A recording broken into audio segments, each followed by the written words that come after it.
A paz do Senhor Jesus, estamos iniciando mais um Instantes Finais, a sua aula de escatologia no seu lar. E eu quero mais uma vez agradecer por sua audiência, a você que diariamente assiste ao nosso programa, a você que tem divulgado os Instantes Finais para seus familiares e amigos, a você que tem enviado a sua mensagem para nós através do WhatsApp do programa. Que Deus te abençoe, que as bênçãos de Deus continuem sendo derramadas sobre você e sobre a sua família. Eu gostaria de lembrar que você pode assistir a nossa programação de várias formas, várias maneiras diferentes. Você tem canal de televisão, você tem dois canais no YouTube, o IEADP Oficial e o Rede Brasil Oficial, e você tem a mais nova opção, que é assistir pelo aplicativo Rede Brasil TV. Você vai lá no Play Store, baixa o aplicativo Rede Brasil TV e você pode assistir de qualquer lugar do seu próprio celular.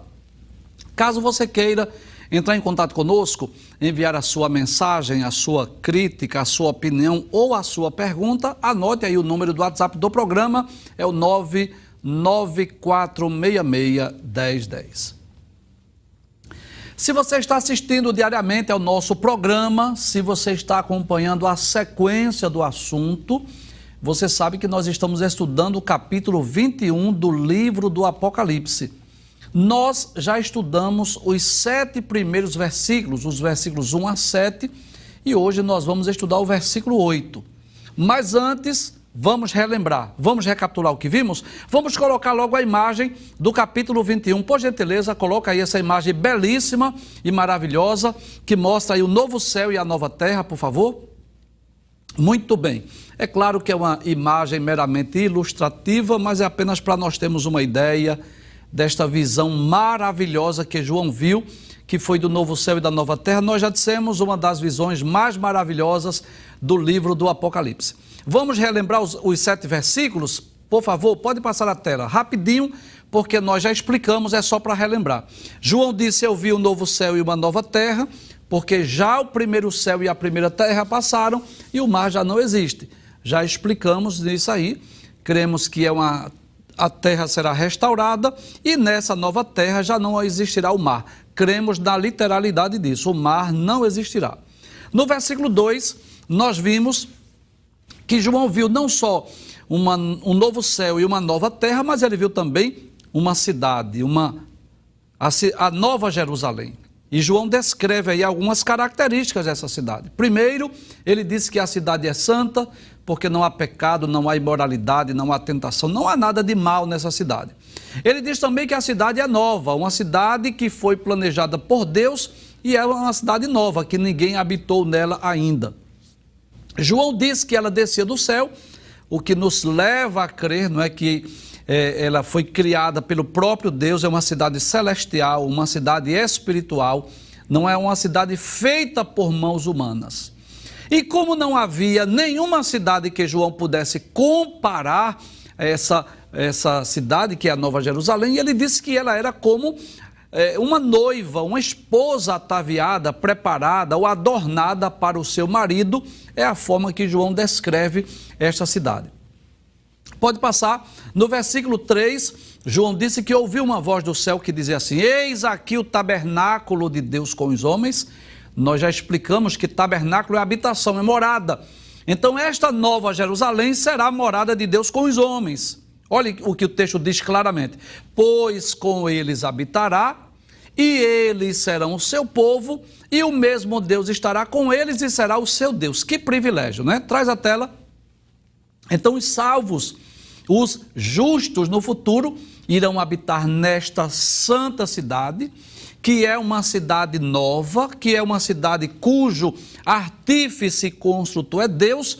E que coisa maravilhosa, será o tabernáculo, a morada, o lugar da morada de Deus com os homens no futuro. É isso que diz a Bíblia Sagrada. Pode passar o texto, versículo de número 4, nós também já estudamos, pode passar. Aí João descreve as muitas bênçãos, as muitas maravilhas dessa cidade. Além de ser uma cidade santa, além de ser uma cidade nova, além de ser uma cidade planejada e arquitetada pelo próprio Deus, além de ser uma cidade que será o tabernáculo, a morada de Deus com os homens, É uma cidade onde não haverá sofrimentos. João disse que Deus limpará, João não, é a voz que João ouviu, né? Deus limpará de seus olhos toda lágrima, o que significa dizer que nesta cidade não haverá sofrimento, não haverá tristeza de hipótese alguma.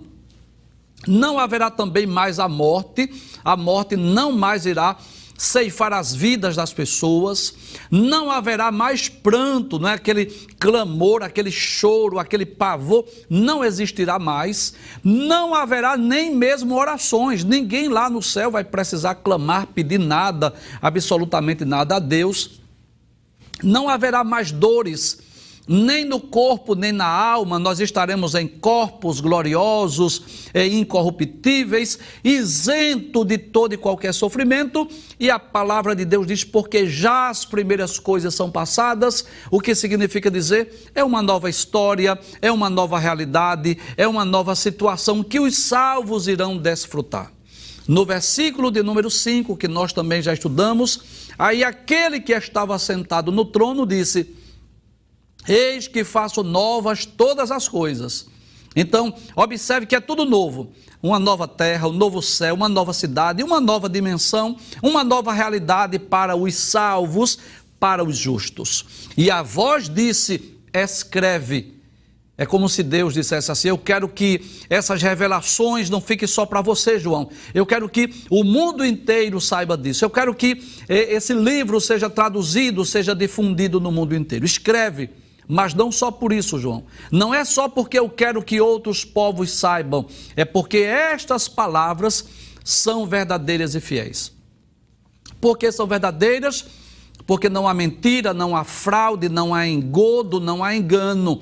E por que são fiéis? Porque suas promessas são infalíveis. Eu posso crer, eu posso acreditar, eu posso confiar que essas promessas, essas profecias não vão falhar. No versículo 6, diz assim a palavra de Deus, aquela voz disse, está cumprido, eu sou o alfa e o ômega, o princípio e o fim. Nós já explicamos, o alfa é a primeira letra do alfabeto grego e o ômega é a última letra. É como se na língua portuguesa Jesus dissesse assim, eu sou o A e o Z, o princípio e o fim. Aquele que estava no princípio de todas as coisas, estará no final de todas as coisas também estará. Aquele que sempre existiu na eternidade passada e sempre existirá na eternidade futura. E aí Jesus diz, e a quem quer que tiver sede, de graça lhe darei da fonte da água da vida. Nós já explicamos que essa fonte da água da vida fala da salvação.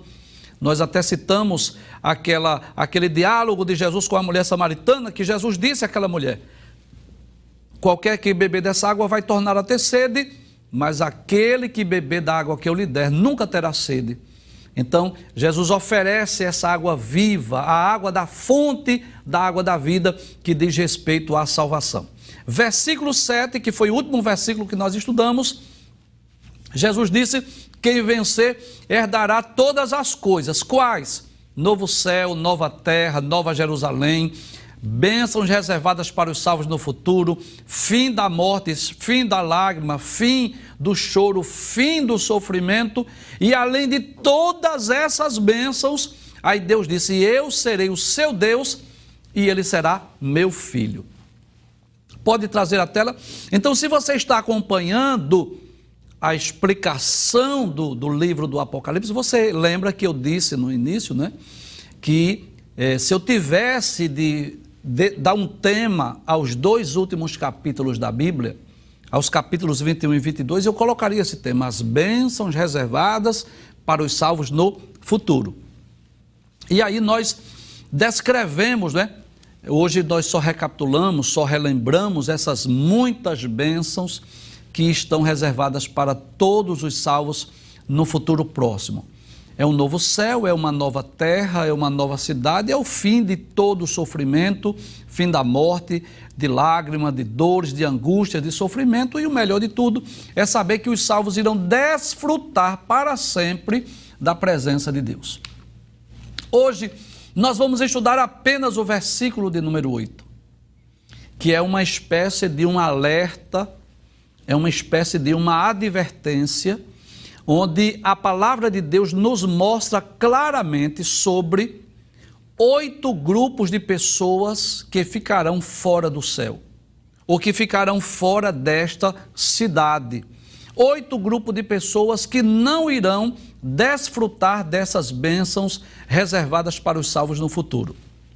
E quando nós vamos estudar esses 8 grupos de pessoas, nós não vamos olhar para A ou para B, nós vamos olhar para nós, para fazermos uma autoanálise, para saber se nós estamos inseridos nesses 8 grupos de pessoas. Eu espero que você não esteja, mas se você estiver inserido em um desses grupos, assista o programa até o final, que eu tenho uma palavra de Deus para o seu coração.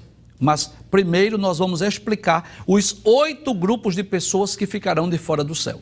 Abre a tela, por gentileza, Apocalipse, capítulo 21, versículo 8.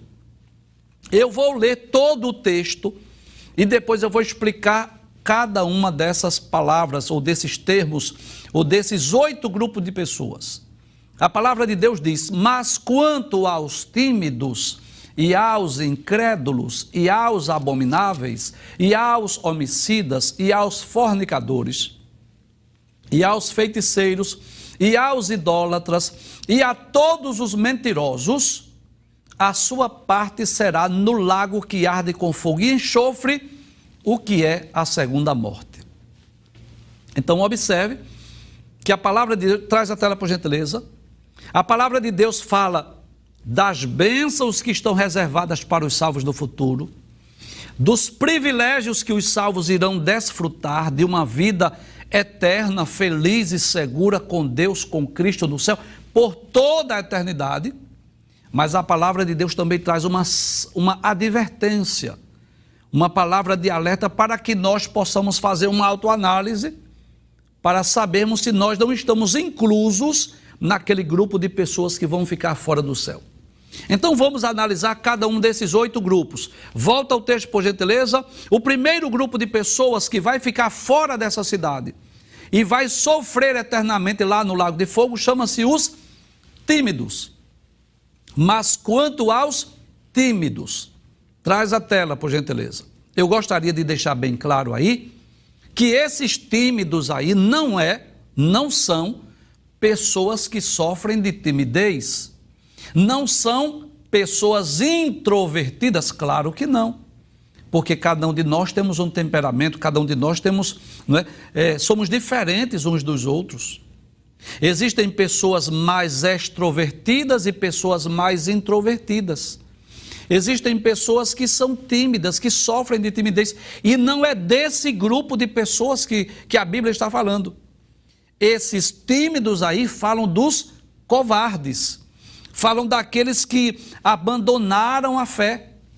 Por exemplo, na versão Almeida Revista e Atualizada, ou na King James, ou na nova tradução na linguagem de hoje, em qualquer uma dessas versões, em vez de a palavra tímido, está lá os covardes. Então eu quero deixar bem claro, se você é uma pessoa tímida, se você sofre de timidez, não é sobre essa característica que a Bíblia está falando. Está falando dos covardes, daqueles que, em meio às perseguições, abandonam a fé, negam a Cristo, aqueles que não estão dispostos a dar a sua vida por amor ao Evangelho ou por amor a Cristo.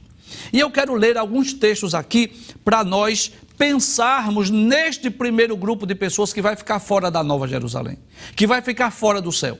São os covardes, aqueles que abandonam a cruz, aqueles que negam a Cristo, aqueles que não perseveram em seguir a Cristo em meio às adversidades, em meio às provações, em meio às lutas e até mesmo em meio às ameaças. Por exemplo, lá no capítulo 10 do Evangelho escrito por Mateus, nos versículos de número 32 e 33, Jesus falou sobre a necessidade de nós podermos declarar a nossa fé diante dos homens, de nós professarmos a Cristo, de nós não negarmos o nome de Cristo diante dos homens. São Mateus capítulo 10, versículos 32 e 33, diz assim: Portanto, qualquer que me confessar diante dos homens, eu o confessarei diante do meu Pai que está nos céus. Mas qualquer que me negar diante dos homens, eu o negarei diante do meu Pai que está nos céus. Então, nós como cristãos, como servos de Deus, nós temos o dever, a responsabilidade de professar a Cristo, de anunciar a Cristo, de confessar Jesus como nosso Salvador pessoal, de não negarmos a Cristo, mesmo diante de ameaças. Inclusive, quando nós lemos a Bíblia Sagrada, nós vamos perceber que várias pessoas sofreram, padeceram, foram perseguidas e mortas por amor a Cristo, mas não negaram a fé.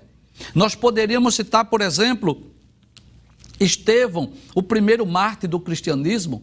A sua história está nos capítulos 6 e 7 do livro dos Atos dos Apóstolos, que foi apedrejado, mas não deixou de falar de Cristo, não deixou de pregar a Cristo, ele não negou a fé, ele não abandonou a sua cruz. Nós poderíamos citar o exemplo do próprio João, o escritor do Apocalipse. No capítulo 1, no versículo 9 do Apocalipse, João diz assim: eu, João, que também sou vosso irmão e companheiro na aflição e no reino, e na paciência de Jesus Cristo, estava na ilha chamada Pátimos. Por que, João? Qual foi o crime que João cometeu? Nenhum. Ele deixa bem claro. Ele diz: por causa da palavra de Deus e pelo testemunho de Jesus. Então, a razão pela qual João foi colocado lá na ilha de Pátimos, ele foi isolado na ilha, é pelo fato de ele não negar a Cristo, ou de ele não abandonar a sua cruz. Ainda no capítulo 2, versículo 13 do livro do Apocalipse, naquela carta à igreja de Pérgamo, que nós já estudamos aqui em programas anteriores, Jesus faz menção a um mártir, a um servo de Deus que preferiu a morte do que negar a Cristo. Apocalipse capítulo 2, versículo 13, Jesus diz à igreja de Pérgamo: eu sei as tuas obras, e onde habitas, que é onde está o trono de Satanás. E o retens o meu nome, e não negaste a minha fé. Ou seja, mesmo a igreja de Pérgamo, os cristãos habitando numa cidade idólatra, onde havia um panteão de vários templos, vários deuses que eram adorados, mas eles não negaram a fé, não abandonaram a cruz. E Jesus diz ainda nos dias de Antipas: minha fiel testemunha, o qual foi morto entre vós, onde Satanás habita. Então Jesus faz menção aqui da igreja de Pérgamo, que não negou a Cristo, que não abandonou a cruz, e faz menção até de um homem chamado Antipas, uma fiel testemunha, um mártir, alguém que deu a vida, mas não negou o nome de Cristo. E é isso que nós devemos fazer. Nós não podemos abandonar a cruz, não devemos negar a fé, mesmo diante de perseguições.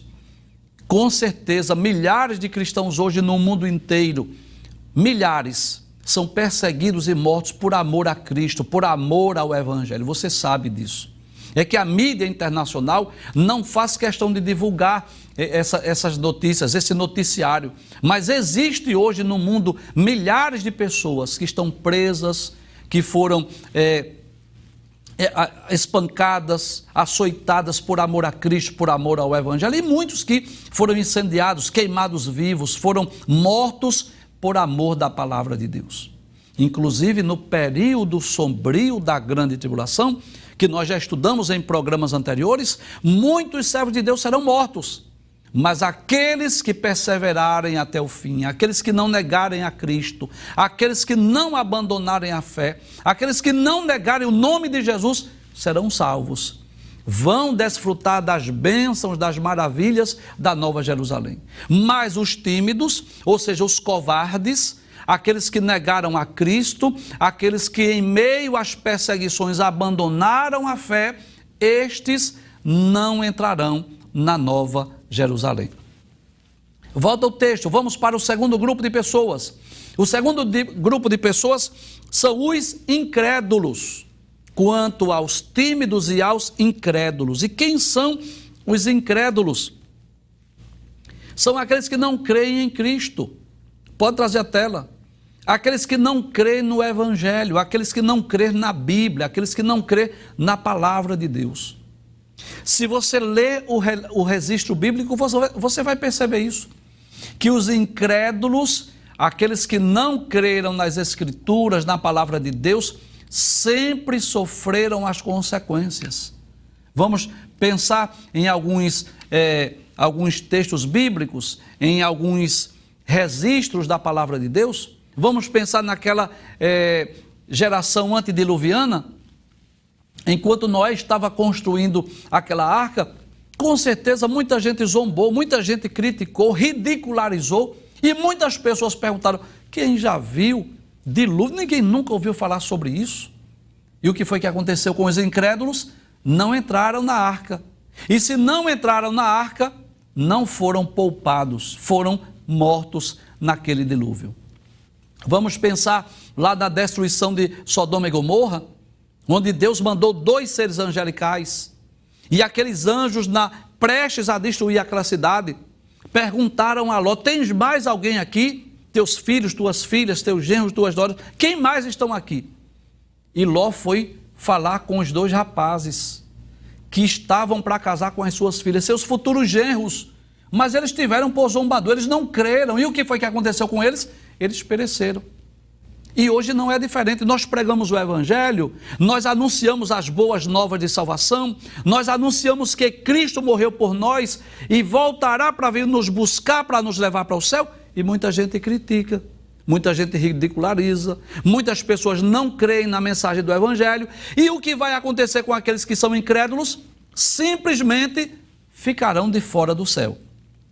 Vamos para a Bíblia, vamos ver o que é que a Bíblia diz, lá na Epístola aos Hebreus, capítulo de número 3, versículo de número 19, vamos ver o que diz a palavra de Deus acerca dos incrédulos, daqueles que não creem, daqueles que não acreditam na mensagem bíblica, na mensagem do Evangelho. Hebreus capítulo 3, versículo 19 diz, e vemos que não puderam entrar por causa da sua incredulidade. Deixa eu ler o versículo de número 17 e 18 para nós compreendermos melhor. Ele está falando aqui dos israelitas, daqueles que não entraram na terra prometida por causa da incredulidade. Ele diz, mas com quem se indignou por 40 anos? Não foi porventura com os que pecaram, cujos corpos caíram no deserto? E a quem jurou que não entrariam no seu repouso, senão aos que foram desobedientes? E vemos que não puderam entrar por causa da sua incredulidade. Então nós vamos perceber que muitos judeus, que muitos israelitas não entraram na terra de Canaã. Por qual motivo? Por conta da sua incredulidade. E essa incredulidade que a gente sabe, muitas vezes levou a outros pecados. Porque a incredulidade geralmente leva o homem a outros pecados. Então a incredulidade levou os israelitas à murmuração, a incredulidade levou os israelitas à idolatria. Então um abismo chama outro abismo. A incredulidade do cuidado de Deus, de deixar de crer que Deus iria cuidar deles, levou a eles murmurarem diante de situações adversas. A incredulidade no cuidado de Deus, o Criador de todas as coisas, levou eles a buscarem ajuda, socorro em outros ídolos. Então, a incredulidade geralmente conduz o homem a pecados maiores. E Jesus deixou isso bem claro nos seus ensinos. João capítulo 3, no seu diálogo, no seu discurso com Nicodemos, versículos 16 a 18, Jesus disse, porque Deus amou o mundo de tal maneira que deu o seu Filho unigênito, para que todo aquele que nele crê não pereça, mas tenha a vida eterna. Porque Deus enviou seu Filho ao mundo, não para que condenasse o mundo, mas para que o mundo fosse salvo por ele. Quem crê nele não é condenado. É Jesus que está dizendo. Quem crer em Jesus não é condenado. Mas quem não crê já está condenado, porquanto não crê no nome do unigênito do Filho de Deus. Ainda no versículo 36, Jesus diz, aquele que crê no Filho tem a vida eterna, mas aquele que não crê no Filho aquele que é incrédulo, aquele que não crê em Cristo, aquele que não crê na mensagem do Evangelho, não verá a vida, mas a ira de Deus sobre ele permanece.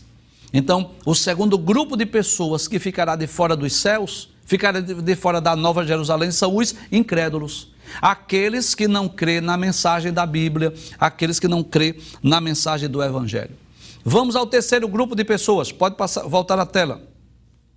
Quanto aos tímidos e aos incrédulos e aos abomináveis. Pode trazer a tela. O que é uma pessoa abominável? Aquele que pratica abominação. Uma abominação é algo que Deus detesta, é algo que Deus odeia, é algo que Deus abomina. Eu quero reforçar aqui e lembrar, embora Deus ame aos homens, embora Deus ame aos pecadores, mas as práticas pecaminosas, como a abominação, é algo que Deus detesta, é algo que Deus abomina. Deixa eu ilustrar aqui, para ser bem prático. Uma mãe, ela ama seus filhos, mas muitas vezes os seus filhos praticam coisas que os pais detestam, que os pais não se agradam. Concorda comigo? Mesma coisa é Deus. Então, Deus ama aos homens, mas determinadas atitudes, determinadas ações, pecados, práticas, abominam a Deus. E eu poderia citar aqui uma lista interminável de pecados que Deus abomina. Lá no livro dos Provérbios, por exemplo, está repleto de exemplos de pecados, de abominações, de coisas detestáveis que Deus abomina. Por exemplo, lá em Provérbios capítulo 3, versículo 32 diz: porque o perverso é abominação para o Senhor. E quem é o perverso aqui? Aquele que pensa em perversidade, aquele que pratica a perversidade, aquele que tem a índole má, que faz coisas que Deus não agrada, que Deus não se agrada, né? Capítulo 6 do livro dos Provérbios, versículos 16 a 19, diz assim, um texto bem conhecido, eu acho que você já conhece, diz: essas 6 coisas aborrece o Senhor, e a 7ª a sua alma abomina. Quais são as 6 coisas que aborrece ao Senhor? Ele diz: olhos altivos, língua mentirosa, mãos que derramam sangue inocente, coração que maquina pensamentos viciosos, pés que se apressam a correr para o mal, testemunha falsa que profere mentira. E a 7ª que Deus abomina é aquele que semeia contenda entre os irmãos, aquele que fica promovendo a discórdia e a contenda entre as pessoas, é algo que Deus abomina. No capítulo 15, versículo 26 ainda do livro dos Provérbios, diz: abomináveis são para o Senhor os pensamentos maus. Aquele que maquina, que planeja, que pensa naquilo que é mal e prejudicar ao próximo, isto é uma abominação ao Senhor. E eu poderia citar ainda outros exemplos, mas eu quero ler ainda Apocalipse, capítulo de número 21, versículo 27, onde a palavra de Deus diz que nessa cidade, na Nova Jerusalém, não entrará nela coisa alguma que contamine e cometa abominação e mentira. Então, aqueles que praticam abominações ficarão de fora do céu. Em quarto lugar, o quarto grupo de pessoas que ficarão de fora do céu. Abre o texto mais uma vez. Tímidos, que aí no caso já dissemos que são os covardes, os incrédulos, os abomináveis e os homicidas. E quem são os homicidas? São os assassinos, os criminosos, aqueles que tiram, que ceifam a vida das pessoas. Pode trazer a tela. Pessoas que às vezes, por motivos banais, por motivos fúteis, eles vão e tiram a vida do próximo.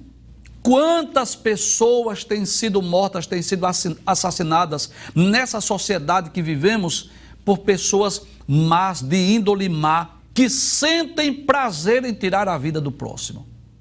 E Deus é o doador da vida. E só Deus tem o direito de tirar a vida de alguém. Somente Deus. Se é Deus quem dá a vida, só Deus tem o direito de tirar.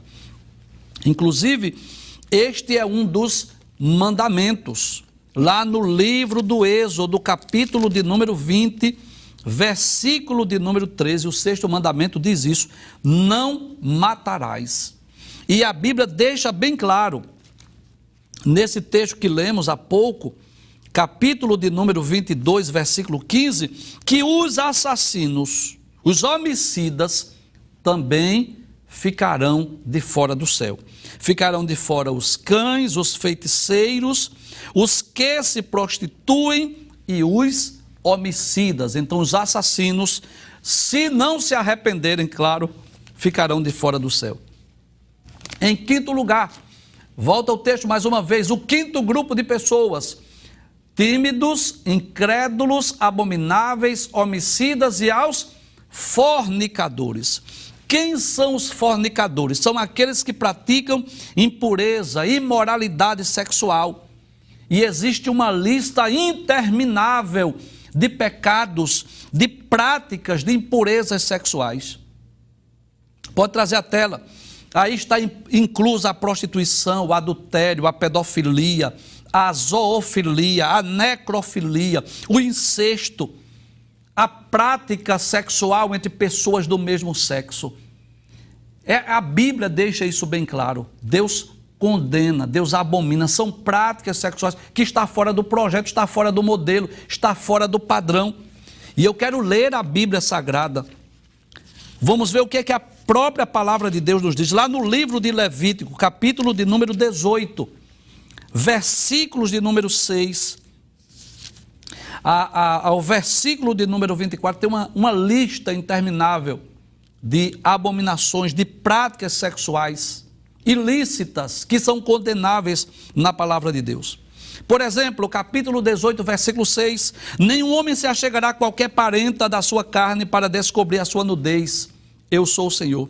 Não descobrirás a nudez de teu pai e a da tua mãe. Então Deus está dizendo: o incesto, a prática sexual entre pais e filhos, isto é pecado. Versículo 8: não descobrirás a nudez da mulher de teu pai. A prática sexual entre o enteado e a sua madrasta, isto é um pecado. Ou vice-versa, né? O padrasto com a sua enteada. Versículo 9: a nudez de tua irmã, filha de teu pai ou filha de tua mãe, nascida na tua casa ou fora da tua casa, não descobrirás. A prática sexual entre irmãos, isto é incesto, isso é pecado. Há uma lista interminável aqui. A nudez da irmã de teu pai, ou seja, a prática sexual entre sobrinho e tia, ou tio e sobrinha, isto também é um pecado. Há uma série de pecados aqui. A nudez de tua nora não descobrirás, ou seja, entre a nora e o sogro, ou vice-versa, a sogra e o genro, isto também é pecado, é uma abominação. Ainda diz a palavra de Deus, no versículo de número 22, com varão te não deitarás como se fosse mulher. A abominação está explícito aqui. A prática sexual entre pessoas do mesmo sexo, isso é uma abominação diante de Deus. Versículo 23, nem te deitarás com animal. Olha, observe aqui, a zoofilia, a prática sexual com animais, isso é uma abominação. Para te contaminares com ele, nem a mulher se porá diante de um animal para juntar-se com ele, confusão é. Então, se você puder ler Levítico capítulo 18, versículo 6 a 24, é uma série de pecados de imoralidade que chama-se fornicação. Então estão inclusas aí a prostituição, o adultério, o incesto, a necrofilia, a zoofilia, a pedofilia e outras práticas condenáveis na palavra de Deus. Em sexto lugar, pode trazer a tela, por favor, a sexta lista de pessoas que ficarão de fora do céu: os feiticeiros. Aqueles que estão envolvidos, pode trazer a tela, com ocultismo, com feitiço, com magia negra. Pessoas que estão envolvidas com práticas ocultas, isto também é abominável diante de Deus. Inclusive, na lei de Deus, diz a palavra de Deus no antigo pacto, na antiga aliança, que aqueles que estavam envolvidos com esse pecado deveriam ser mortos, para preservar a santidade dos hebreus. Deus disse que essas pessoas deveriam ser mortas. Capítulo de número 22, versículo 18. Claro que hoje nós estamos numa outra realidade, no outro testamento, né? Nós estamos vivendo a época da graça, não estamos com isso dizendo que essas pessoas devem ser assassinadas, mas estamos deixando bem claro que este era o castigo no Antigo Testamento. Capítulo de número 22, versículo 18 do livro do Êxodo diz: a feiticeira não deixarás viver. Então isso é um pecado que Deus proíbe, que Deus abomina. A palavra de Deus deixa bem claro lá em Deuteronômio, capítulo de número 18, versículo de número 10. Diz: entre ti, se não achará quem faça passar pelo fogo seu filho ou a sua filha, nem adivinhador, nem prognosticador, nem agoureiro e nem feiticeiro. Então Deus ama essas pessoas, mas Deus aborrece, Deus abomina essa prática. Em sétimo lugar, pode abrir a tela, por gentileza. O sétimo grupo de pessoas que ficará de fora do céu são os idólatras. E quem são os idólatras? São todas as pessoas que colocam algo ou alguém no lugar de Deus. Quero deixar bem claro aqui, pode trazer a tela, que idólatra não é apenas aquele que adora ídolos feitos por mãos humanas, mas idólatra é todo aquele que coloca algo ou alguém no lugar de Deus. Então, às vezes, um filho pode ser um ídolo, um carro pode ser um ídolo, um animal pode ser um ídolo. Se um filho, um bem material ou um animal está sendo colocado no lugar de Deus, isto é uma idolatria. E a palavra de Deus deixa bem claro, lá no livro do Êxodo, capítulo de número 20, a partir do versículo de número 1, Deus deixa bem claro: eu sou o Senhor teu Deus, que te tirei da terra do Egito, não terás outros deuses diante de mim. Não farás para ti imagem de escultura, nem de alguma semelhança que está nos céus, nem na terra, nem debaixo da terra. Não te encurvarás a elas e nem a ela servirás. Finalmente, o último grupo de pessoas que estarão de fora do céu, baseado em Apocalipse, capítulo 21, versículo 8. Volte a tela, por gentileza. Aí ele diz: aos idólatras e a todos os mentirosos. Ou seja, pessoas que enganam, que mentem, que dão falsos testemunhos. A palavra de Deus deixa bem claro em João capítulo 8, versículo 44, que o diabo é o pai da mentira. Efésios 4, 25 diz: deixai a mentira e falai a verdade.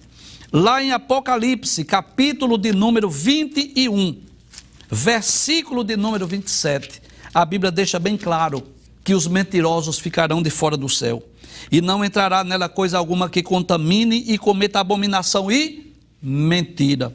Capítulo 22, versículo 15 diz: ficarão de fora os cães, os feiticeiros, os que se prostituem, os homicidas, os idólatras e qualquer que ama e comete a mentira. Logo, aqueles que cometem a mentira, aqueles que são mentirosos, também ficarão de fora do céu. Volta ao texto mais uma vez para nós recapitularmos sobre os 8 grupos de pessoas. Quais são? Os covardes, aqueles que abandonam a Cristo, aqueles que não creem no Evangelho, aqueles que praticam abominações, aqueles que vivem tirando a vida do próximo, aqueles que praticam pecados de ordem sexual, proibidas na palavra de Deus, aqueles que estão envolvidos com feitiçaria, aqueles que são idólatras e aos mentirosos. Mas eu disse aqui no início do programa, se por alguma razão você percebe que você está incluso em um desses grupos, eu tenho uma notícia para você. Ainda há tempo de confessar o seu pecado, de se arrepender dos pecados cometidos, de confessar Jesus como seu Salvador pessoal, de receber Jesus como teu advogado para que ele te represente diante do Pai. Porque esses 8 grupos de pessoas que estarão de fora dessa cidade é aqueles que não se arrependerem, aqueles que não confessarem, aqueles que não receberem Jesus como seu Salvador pessoal. se você se arrepender dos seus pecados, se você se converter dos seus maus caminhos e se você receber Jesus como teu Salvador, como teu advogado, você poderá sim ter o perdão dos pecados, tornar-se uma nova criatura e você ser inscrito no livro da vida e ter direito à salvação e à vida eterna em Cristo Jesus.